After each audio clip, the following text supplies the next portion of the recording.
Well, good afternoon, ladies and gentlemen.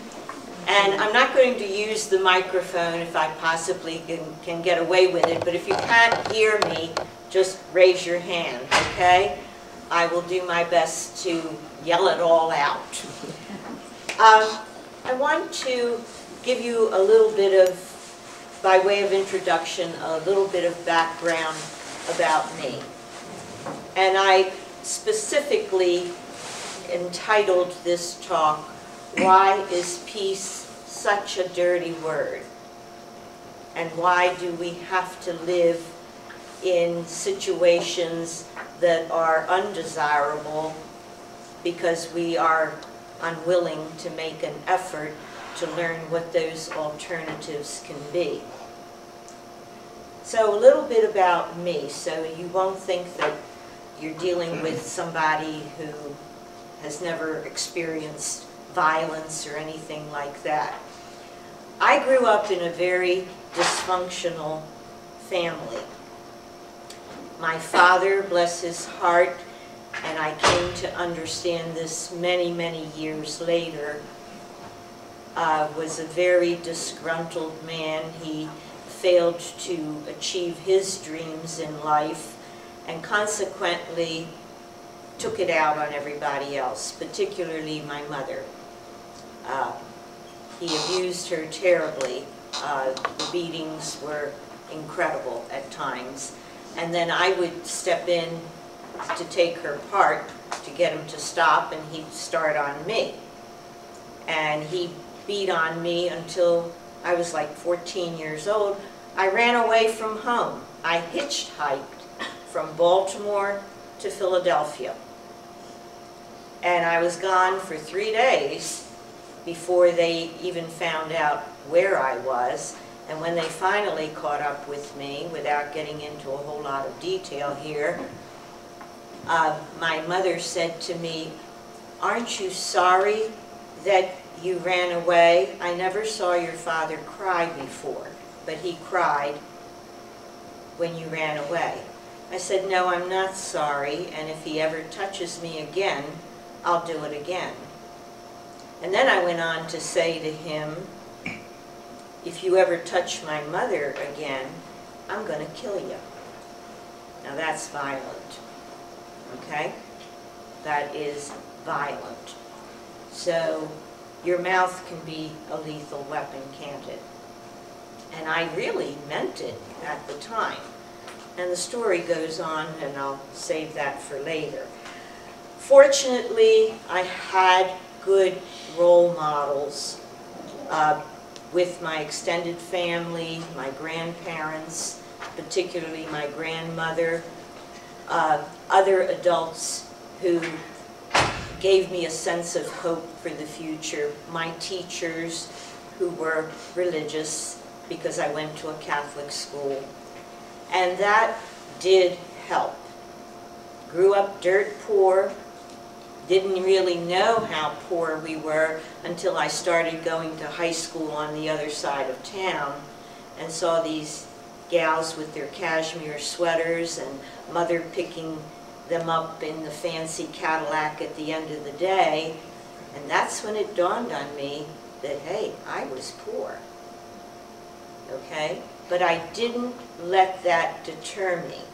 I went on to become one of the best-known young women in the high school. It was an all-girls school to begin with. And I was in the top 20 category. So I have a problem with people who want to remain a victim, okay, in terms of your background or disability or anything. All right, if you choose to be a victim and remain a victim, that's exactly how people will treat you. So I wanted to mention that as well. I grew into a young adult, but my communication skills were poor in terms of learning how to deal with people, especially people who didn't agree with me or who had a different frame of mind on things. And of course this went on and on into my midlife. And as a result, There were many failed relationships, many broken friendships. You go on and on down the line. It was not a pretty picture. Well, in the meantime, I was teaching school, and I have to say that in spite of everything, I managed to have a very successful teaching career. And I've taught every grade except kindergarten, okay? And this includes teaching adult ed and teaching job readiness skills to inmates in the prison system as well. So I've had a great deal of experience in that area. But something was missing. And one night I was watching the news, and there was a very short segment on something that was being done in one of the local Maryland prisons. And I heard about the Alternatives to Violence project and a man by the name of Lee Stern. Well, that just grabbed my attention like you wouldn't believe because of what I had heard in that report. I called the station and I said, I need to get in touch with that man. And so they gave me the information as to how I could get in touch with Mr. Stern, and the rest is kind of history. I went into training with him, and I really wanted to focus on conflict resolution with children. And they had creative conflict resolution for children at that time. There was a program, a sister program, to the Alternatives to Violence project. So I began with that, and that gave me a good footing into the program, but I wanted more. So I opted for further training with Lee Stern. He became my mentor. And Lee was really one of the founding fathers of the Alternatives to Violence project. So from there, from that training, I went into the prison work, which I'll talk about in a little while. All right, so this was my first introduction to conflict resolution. Now I want to ask you a question, and you can raise your hands for this, okay? How many people in here like conflict? Raise your hand if you do. Okay, be honest, okay? All right, and how many people would like to see a world without conflict? Raise your hand. And some hands haven't gone up at all. Okay, now I have a third question. Okay, how many of you have watched a TV drama in the past week, or been to a movie, or read a novel in the past month? Anything like that? Raise your hand. Okay. Do you think you would have stuck with that movie or TV segment or novel if there hadn't been any conflict? Probably not. Okay? So conflict really is practically essential in our lives if we are to change and grow. So it's a question of making friends with conflict and looking at a conflict situation as a possibility to do some creative problem solving. Okay? So I wanted to mention that right up front. So yes, we do have to make friends with conflict. It's a path to personal growth. We probably could never live in a world completely without conflict. It might not even be a good thing, because we might all wind up just being couch potatoes or living a vegetable life, so to speak. All right, and we can really do something to turn a conflicting situation into something good.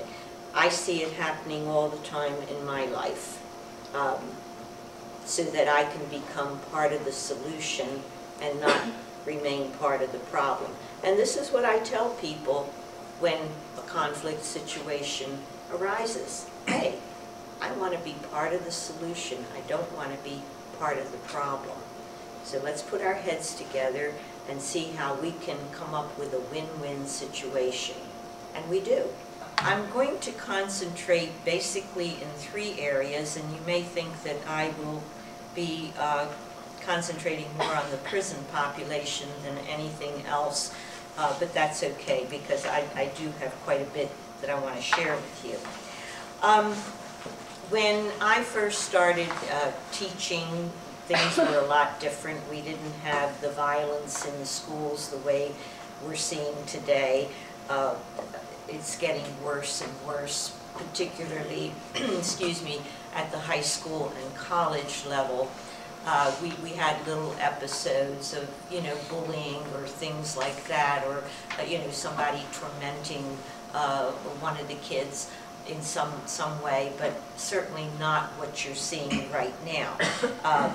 You pick up the newspaper, turn on the TV, go to your computer, on the internet, and just about every week you're going to be reading or hearing about the latest happenings. Of course, most recently, that girl being gang raped in California with everybody looking on and nobody doing anything about it. And then the young man, the honor student, who was killed, trying to remember what I think was up in Massachusetts, I believe. And then, of course, who can forget the Columbine murders, or the mass murder down at Virginia Tech. It just incredible. And you say, well, these were crazy people, they had mental problems, etc., etc. However, that all could have been avoided if the people who had the ability to do something about it had done something about it.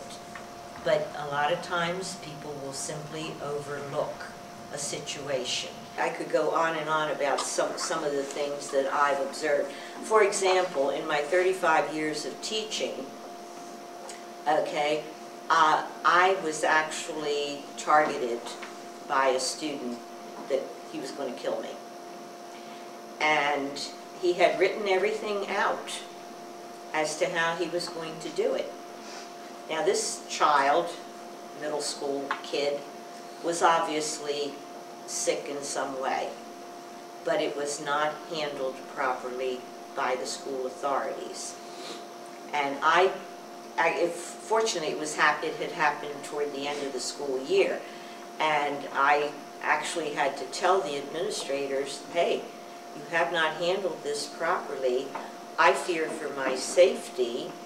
This kid is walking the streets, okay, and nothing has been done to help him in a way that would be productive. I'm not coming back to school until after everything is over, the kids are out of the building, and I will come back and do the paperwork. And that should not have happened. People used to say to me, but aren't you scared going into the prisons? I said, honey, I feel safer in prison than I do in my own classroom. And that was a fact. And of course, it was a big, big change from what had taken place at the beginning of my career.